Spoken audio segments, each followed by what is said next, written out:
এবার আসবো মেন্ডেল নির্বাচিত 7 জোড়া বৈশিষ্ট্য। আমরা যাব মেন্ডেল নির্বাচিত 7 জোড়া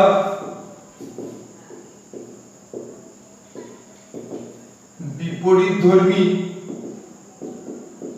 বৈশিষ্ট্য। আমি যে বৈশিষ্ট্যগুলো বলবো বিজ্ঞানী মেন্ডেল এই বৈশিষ্ট্যের মধ্যে কিন্তু সীমাবদ্ধ ছিলেন। একটা হচ্ছে বৈশিষ্ট্য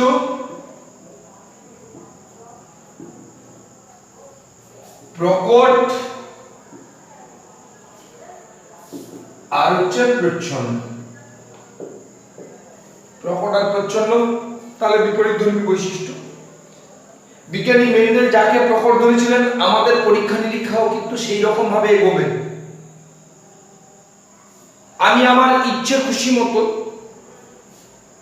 যিনি বই লিখেছেন তিনিও কিন্তু ইচ্ছে খুশি মতো প্রকট বা প্রচ্ছন্ন নিয়ে পরীক্ষা নিরীক্ষা কিন্তু করতে পারবেন না। বিজ্ঞানী মেন্ডেলের পরীক্ষা, তার মানে বিজ্ঞানী মেন্ডেল যেটা প্রকট প্রচ্ছন্ন ধরেছেন তার উপর ভিত্তি করে কিন্তু আমাদেরকে অগ্রসর হতে হবে। প্রথম হচ্ছে 1 নম্বর, মোট 7 জোড়া বৈশিষ্ট্য কিন্তু কাণ্ডের দৈর্ঘ্য লম্বা আর হচ্ছে খর্ব। খর্ব মানে হচ্ছে বেটে, লম্বা মানে হচ্ছে দীর্ঘ। 1 নম্বর বৈশিষ্ট্য, এটা চাইবে জোড়া। আমাকে কিন্তু পরীক্ষা নিরীক্ষা কিন্তু এটা নিয়ে চলতে হবে। সব সময় প্রকট হবে লম্বা আর প্রচ্ছন্ন হবে খর্ব। আমি উল্টে কখনোই কিন্তু করতে পারি না, সম্ভব নয়, হবে না। 1 নম্বর। 2 নম্বর হচ্ছে বীজপত্রের বর্ণ হলুদ, সবুজ। বীজপত্রের আকার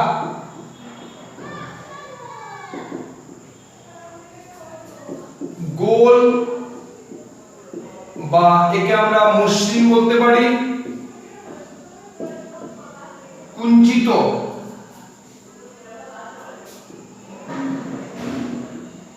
ফুলের বর্ণ রঙিন, সাদা। 5 নম্বর, অপরিপক্ক ফলের বর্ণ বা একে আমরা শুঁটি বলি, মটরশুঁটি যেটা। সবুজ, হলুদ। বীজপত্রের আকার ছিল হলুদ এবং বীজপত্রের বর্ণ ছিল হলুদ এবং সবুজ। অপরিপক্ক ফলের বর্ণ হবে উল্টোটা, সবুজ আর হলুদ। 6 নম্বর, পরিপক্ক ফলের বর্ণ পরিপক্ক ফলের আকার স্ফীত এবং খাঁজ কাটা। একটা স্ফীত হবে আর একটা খাঁজ কাটা হবে। আর 7 নম্বর, কাণ্ডে ফুলের অবস্থান কক্ষে উৎপন্ন হলে কাক্ষিক আর হচ্ছে শীর্ষীয়। 1 2 3 4 5 6 7 জোড়া। বিজ্ঞানী মেন্ডেলের পরীক্ষা এই 7 জোড়া বৈশিষ্ট্যের উপর কিন্তু নির্ভরশীল। বিজ্ঞানী মেন্ডেল এই 7 জোড়া বৈশিষ্ট্যের বাইরে কিন্তু যায়নি। তাহলে এই হচ্ছে কি মেন্ডেল নির্বাচিত 7 জোড়া বৈশিষ্ট্য। আমরা এরপরে যাব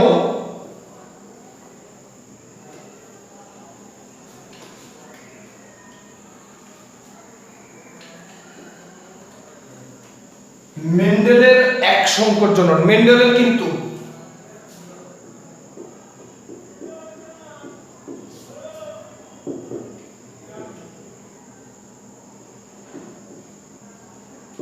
মেন্ডেলের এক সংকর জনন।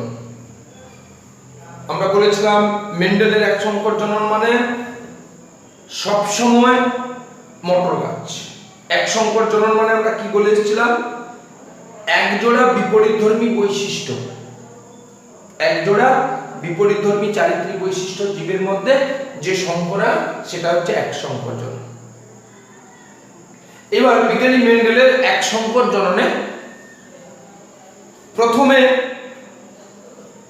দুটো বিশুদ্ধ উদ্ভিদ নির্বাচন করা হয়েছিল। কি কি না, একটা হচ্ছে বিশুদ্ধ লম্বা মটর গাছ, আর একটা হচ্ছে বিশুদ্ধ খর্ব মটর গাছ। এদের প্রথম বিশুদ্ধতা নির্ণয় করতে হবে। ওই বিশুদ্ধ যদি না হয় তাহলে কিন্তু পরীক্ষা মাটি, পরীক্ষা কিন্তু হবে না, আনসাকসেসফুল। তাহলে বিশুদ্ধতা আমরা কি করে নির্বাচন করব? আমরা জানি একে যতবার স্বপরাগযোগ ঘটানো হবে ততবারই লম্বা মটর গাছ পাওয়া যাবে, লম্বা ব্যতীত অন্য কোনো বৈশিষ্ট্য পাওয়া যাবে না। এই উদ্ভিদকে যতবারই স্বপরাগযোগ ঘটানো যাবে ততবারই খর্ব মটর গাছ পাওয়া যাবে, লম্বা খর্ব ব্যতীত অন্য কোনো বৈশিষ্ট্য পাওয়া যাবে না। প্রথম স্টেপ বিশুদ্ধতা নির্বাচন করা হয়। এই উদ্ভিদটা হচ্ছে পুংসাইন, এটা হচ্ছে স্ত্রী, এটা হচ্ছে স্ত্রী সাইন। উভলিঙ্গ ফুলত, এখানে পুংস্তবক আর স্ত্রীস্তবক উভয় স্তবক আছে। এর যদি স্ত্রীস্তবকটাকে কেটে দিয়ে দেওয়া হয় তাহলে এটা কি হবে? পুং উদ্ভিদ। এর যদি স্ত্রীস্তবককে রেখে পুংস্তবককে কেটে যদি বাদ দিয়ে দেওয়া হয় তাহলে এটা কি হবে? স্ত্রী উদ্ভিদ। তাহলে এর স্ত্রীস্তবককে কেটে বাদ দিলে শুধুমাত্র পুংস্তবক থাকলে এটা হচ্ছে পুং উদ্ভিদ। এর স্ত্রীস্তবককে রেখে পুংস্তবককে কেটে বাদ দিলে এটা হচ্ছে কি? স্ত্রী উদ্ভিদ। এইবার এই দুটো উদ্ভিদের মধ্যে কি হবে? ক্রস ঘটানো হবে, ইতর পরাগযোগ। একই প্রজাতিভুক্ত দুটো আলাদা উদ্ভিদ। যদি শুধুমাত্র লম্বা মটর গাছের মধ্যে হতো তাহলে স্বপরাগযোগ, বা শুধুমাত্র যদি খর্ব মটর গাছের মধ্যে হতো তাহলে কিন্তু স্বপরাগযোগ। কিন্তু যেহেতু একই প্রজাতিভুক্ত দুটো ভিন্ন ভিন্ন উদ্ভিদের মধ্যে হচ্ছে, যার জন্য এটাকে আমরা কি বলবো? ইতর পরাগযোগ। তাহলে এখানে কি হলো? ইতর পরাগযোগ সম্পন্ন করা হবে। এটা মটর গাছের কি? মটর গাছ তার বৈশিষ্ট্য কি? লম্বা। মটর গাছ তার বৈশিষ্ট্য কি? খর্ব। আমরা বাইরে থেকে কিন্তু দেখতে পাই যে সেটা হচ্ছে লম্বা মটর গাছ আর সেটা হচ্ছে খর্ব মটর গাছ। কোন জীবের বাহ্যিক বৈশিষ্ট্যের প্রকাশকে আমরা কি বলে এসেছি? ফিনোটাইপিক বৈশিষ্ট্য। তার মানে এটা তাহলে কি? মটর গাছের যে লম্বা বৈশিষ্ট্য এটা কিন্তু তার ফিনোটাইপিক বৈশিষ্ট্য। মটর গাছের যে খর্ব বৈশিষ্ট্য এটাও কিন্তু তার ফিনোটাইপিক বৈশিষ্ট্য, তার বাহ্যিক বৈশিষ্ট্যের বহিঃপ্রকাশ। এই জনুটাকে আমরা কি জনু বলবো? এই জনুটাকে আমরা বলবো পি জনু। পি জনু মানে হচ্ছে প্যারেন্টাল জেনারেশন, জনিত্রী জনু বলতে পারি। তাহলে বিশুদ্ধতা, একটাকে পুং উদ্ভিদ একটাকে স্ত্রী উদ্ভিদ, তাদের মধ্যে ইতর পরাগযোগ ঘটানো হবে। এইগুলো হচ্ছে মটর গাছের ফেনোটাইপিক বৈশিষ্ট্য। এটা হচ্ছে মটর গাছের ফেনোটাইপিক বৈশিষ্ট্য, এটা হচ্ছে পি জনু। তাহলে জেনোটাইপ কি হবে? জেনোটাইপিক বৈশিষ্ট্য কি হবে? জেনোটাইপিক বৈশিষ্ট্য মানে কি? জিন সংযুক্তির দ্বারা নির্ধারিত বৈশিষ্ট্য। তাহলে জেনোটাইপিক বৈশিষ্ট্য কি হবে? আমি ধরে নিই লম্বা মটর গাছের বৈশিষ্ট্যের জন্য দায়ী জিন ক্যাপিটাল টি। আমি টল টি ধরলাম, কেউ বলবে যে আমি ক্যাপিটাল এ ধরবো, হবে, কিন্তু ক্যাপিটাল টি ধরাটা হলে টল টি। ক্যাপিটাল কেন? আমরা জানি যে প্রকট বৈশিষ্ট্যকে সবসময় ক্যাপিটাল দ্বারা কি করতে হয়, ডিনোট করতে হয়, আমরা আগের দিন শিখে এসেছি। আর খর্ব বৈশিষ্ট্যের জন্য দায়ী জিনকে আমরা কি ধরবো, স্মল টি। তাহলে ক্যাপিটাল টি স্মল টি হয়ে গেল। এটা হচ্ছে লম্বা বৈশিষ্ট্যের জন্য দায়ী জিন, আর এটা হচ্ছে স্মল টি হচ্ছে খর্ব বৈশিষ্ট্যের জন্য দায়ী। লম্বা হচ্ছে তাহলে প্রকট, আর খর্ব হচ্ছে তাহলে প্রচ্ছন্ন। প্রকট প্রচ্ছন্ন তো আমরা পড়ে এসেছি যে এক্ষুনি যেটা ছক আমরা করেছিলাম, যে কাণ্ডের দৈর্ঘ্য লম্বা সে সবসময় প্রকট হবে, আর কাণ্ডের বৈশিষ্ট্য দৈর্ঘ্য খর্ব সে সবসময় প্রচ্ছন্ন হবে। তাহলে জিনোটাইপ কি হবে, লম্বা মটরগাছ হচ্ছে ফেনোটাইপ, লম্বা হচ্ছে বাহ্যিক বৈশিষ্ট্য, মনে রাখবি কিন্তু। খর্ব মটরগাছ হচ্ছে ফেনোটাইপ, খর্ব হচ্ছে তার বাহ্যিক বৈশিষ্ট্য। লম্বা মটরগাছের জিনোটাইপ কি হবে, ক্যাপিটাল টি, ক্যাপিটাল টি। প্রশ্ন আসবে যে কেন দুটো লিখলেন, বইতে তো দুটো আছে, আপনি দুটো লিখলেন, এখানে একটাও করা যেত। একটা হলে কি হবে, হ্যাপ্লয়েড, দুটো হলে কি হবে, ডিপ্লয়েড। মটর গাছ তো দেহকোষ তো, এর পরাগরেণু আর ডিম্বাণু হলে কি হবে, এন হবে, হ্যাপ্লয়েড হবে। কিন্তু এ তো মটর গাছ, এ তো উদ্ভিদ, এ তো দেহকোষ, দেহকোষের ক্রোমোজোম সংখ্যা তো 2n, diploid, capital T, capital T. প্রশ্ন আসবে যে ক্যাপিটাল টি স্মল টি বললেন না কেন, বিশুদ্ধ তো, অন্য কোনো বৈশিষ্ট্য আসবে না তো। একে যতবারই স্বপরাগযোগ ঘটানো হয় ততবারই আমরা কি পাবো, লম্বা পাবো তো। এখানে যদি স্মল টি যদি ঢুকে যায়, স্মল টি তো খর্বের জন্য দায়ী, তাহলে কোনো কোনো সময় তো খর্ব বৈশিষ্ট্য তো প্রকাশিত হতে পারে, যার জন্য বিশুদ্ধ বলে ক্যাপিটাল টি, ক্যাপিটাল টি। এটা ওরা একই রকম ভাবে কি হবে, স্মল টি, স্মল টি। তাহলে এটা হচ্ছে বিশুদ্ধ লম্বা মটর গাছের genotype, capital T, capital T. এটা হচ্ছে বিশুদ্ধ খর্ব মটর গাছের genotype, small tea, small tea. খর্ব মটর গাছ হচ্ছে ফেনোটাইপিক বৈশিষ্ট্য, আর লম্বা মটর গাছ হচ্ছে জিনোটাইপিক বৈশিষ্ট্য। এই মটর গাছ এবার কি করবে, পুংত। এ যখন পরিণত হবে, এর পরাগধানী থেকে কি হবে, পরাগরেণু উৎপন্ন হবে, পুংরেণু। পরাগরেণুর ক্রোমোজোম সংখ্যা কি, হ্যাপ্লয়েড। তাহলে এখানে কি হবে না, মিয়োসিস কোষ বিভাজনের মাধ্যমে পরাগরেণু উৎপন্ন করবে। এই পরাগরেণুতে ক্রোমোজোম কি হবে, জিন কি থাকবে, ক্যাপিটাল টি। এবার প্রশ্ন আছে যে আপনি এখানে একটা লিখলেন কেন, একটা কি উৎপন্ন হয়? আমার উত্তর হবে যে সংখ্যা কিন্তু অনেক, একটা পরাগধানীতে পরাগরেণু অসংখ্য উৎপন্ন হবে, কিন্তু তাদের টাইপ হচ্ছে একটা। যত পরাগরেণু উৎপন্ন হোক, প্রত্যেকটা পরাগরেণুতে ক্রোমোজোম যার জিন থাকবে সবাই হচ্ছে কিন্তু ক্যাপিটাল টি। এই জন্য আমি একটা লিখেছি।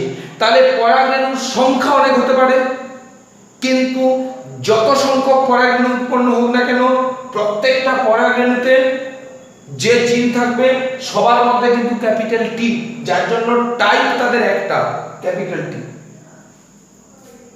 এখানেও কি হবে, যে সমস্ত ডিম্বাণু উৎপন্ন হবে প্রত্যেকটাই কি হবে, স্মল টি। এইখানে একটা কথা আছে, যে কথাটাকে আমরা বলি কি,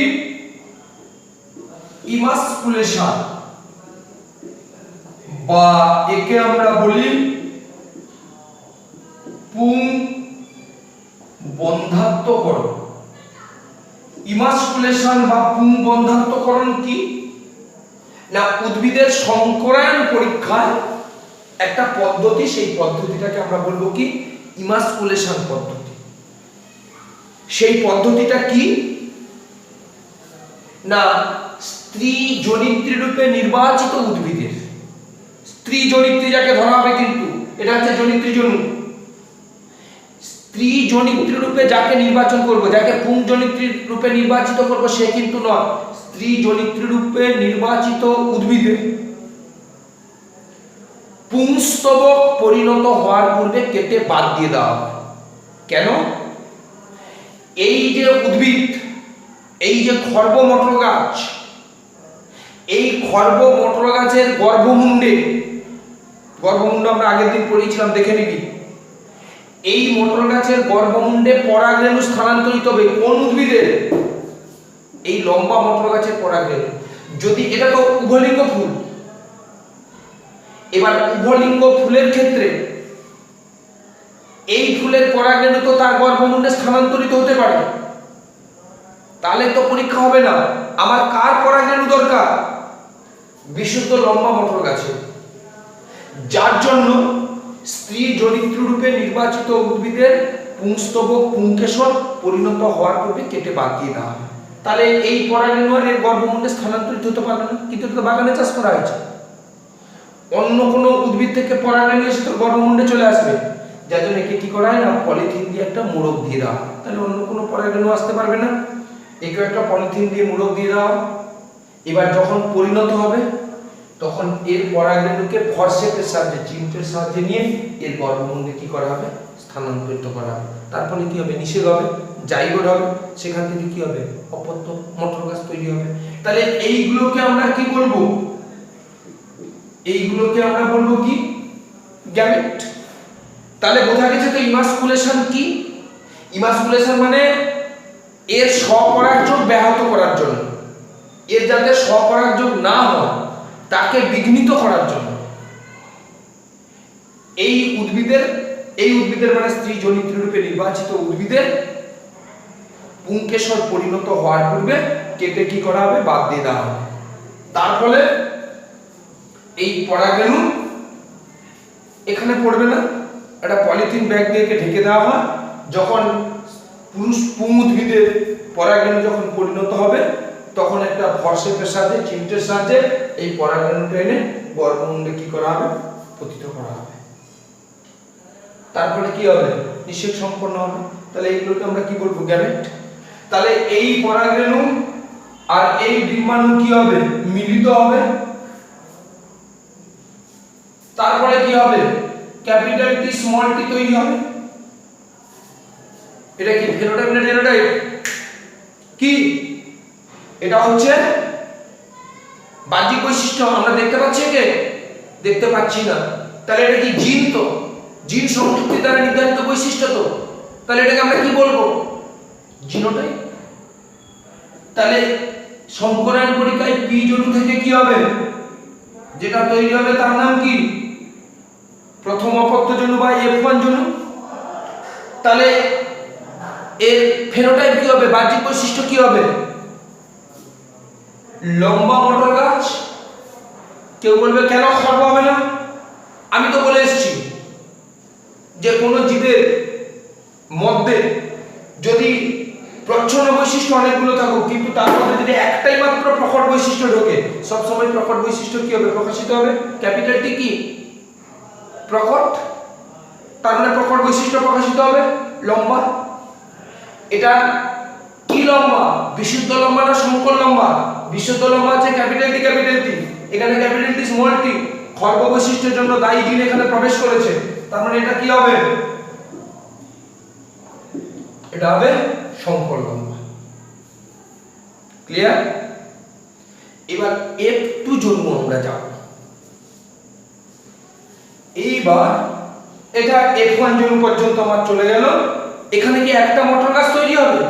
না, মটর গাছ অনেক তৈরি হবে, কিন্তু প্রত্যেকের ফেনোটাইপ কি হবে, লম্বা। আর প্রত্যেকের জিনোটাইপ কি হবে, ক্যাপিটাল টি স্মল টি। যা মটর গাছ তৈরি হলো কেন, 100টা হোক, 500টা হোক, 1000টা হোক, সংখ্যা আমার জানার একবারও দরকার নেই। আমি শুধু জানবো তাদের জিনোটাইপ কি হবে। তাহলে জিনোটাইপ কি হবে, ক্যাপিটাল টি স্মল টি। তার মানে এদের টাইপ হবে কি, একটা।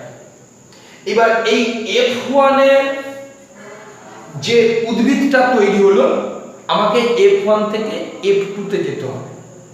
তার আগে আমরা একটু খালি জেনে নিই, এই F1 এ উৎপন্ন উদ্ভিদ এরা দু ধরনের গ্যামেট তৈরি করবে। কি কি?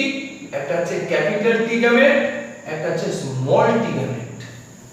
এরা কিন্তু এক ধরনের গ্যামেট তৈরি করেছিল। কেন? এরা কিন্তু বিশুদ্ধ ছিল, যার জন্য এদের মধ্যে একই ধরনের জিন ছিল। তারপরে তারা একই ধরনের গ্যামেট তৈরি করেছে। এদের মধ্যে কিন্তু দুটো আলাদা আলাদা জিন আছে। একটা হচ্ছে ক্যাপিটাল টিজি, এটা হচ্ছে স্মল টিজি। তার মানে এরা যে গ্যামেটগুলো তৈরি করবে তার মধ্যে কোনো কোনো গ্যামেটে ক্যাপিটাল টিজি থাকতে পারে, কোনো কোনো স্মল টিজি থাকতে পারে। এটাকে আমি আর পুংউদ্ভিদ ধরলাম। আর একটা স্ত্রী উদ্ভিদ আছে তো, তাহলে এখানেও কি হবে? ক্যাপিটাল টি গ্যামেট, এখানেও কি হবে? Small t gamete.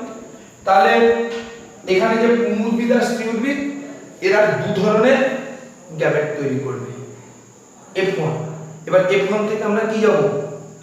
F2 যাব। তো F2 যাওয়ার জন্য আমাদেরকে একটা চেকার বোর্ড তৈরি করতে হয়, একটা বর্গক্ষেত্র তৈরি করতে হয়, যাকে আমরা বলি পানেট স্কয়ার। বিজ্ঞানী পানেট আবিষ্কার করেছিলেন। সেই চেকার বোর্ডের সাহায্যে আমরা F2টা বোঝাবো। তাহলে আমরা F1 এর যে উদ্ভিদগুলো এলো তাদের পুং উদ্ভিদ, স্ত্রী উদ্ভিদ, তারা দু ধরনের গ্যামেট উৎপন্ন করবে, একটা হচ্ছে ক্যাপিটাল টি গ্যামেট আর একটা হচ্ছে small t gamete. Capital t gamete, small t gamete. এই F1 উদ্ভিদের যে গ্যামেট উৎপন্ন হলো সেই গ্যামেটের আবার পরাগরেণু আর ডিম্বাণু কি হবে? মিলন হবে, নিষেক হবে, জাইগোট হবে, সেখান থেকে কি হবে? আবার অপত্য মটরগাছ তৈরি হবে। এবার ক ধরনের কি অপত্য মটরগাছ F2 জনিতে তৈরি হয় সেটা আমরা এবার দেখব পরবর্তী বোর্ডে।